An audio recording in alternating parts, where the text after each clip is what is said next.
las alas del alma desplegadas al viento, desentraño la esencia de mi propia existencia sin desfallecimiento, y me digo que puedo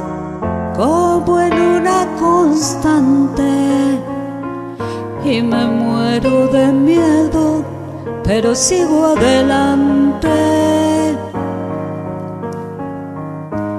Con las alas del alma desplegadas al viento, porque aprecio la vida en su justa medida, al amor lo reinvento, y a vivir cada instante, y al gozar cada intento,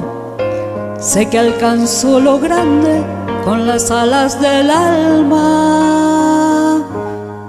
desplegadas al viento.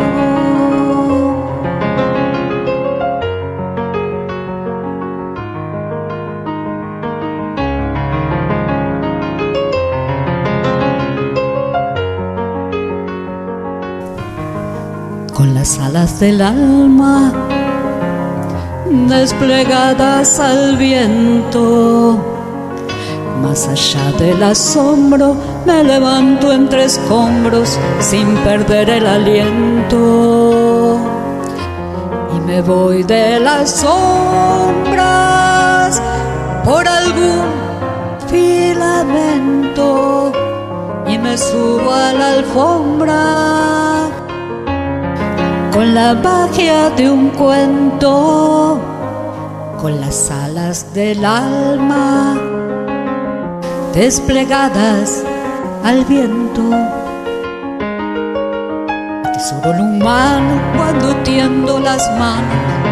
a favor del encuentro, por la cosa más pura con la cual me alimento,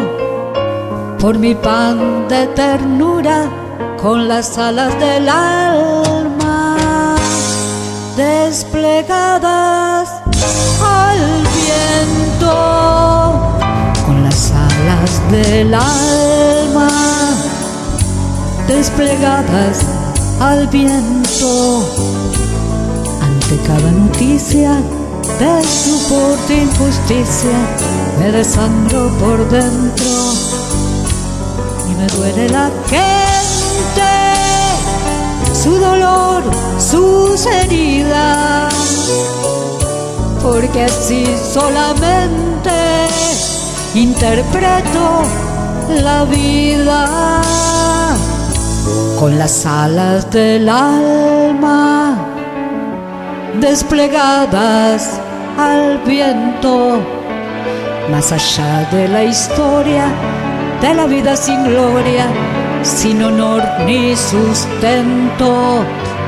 guardaré del que escribe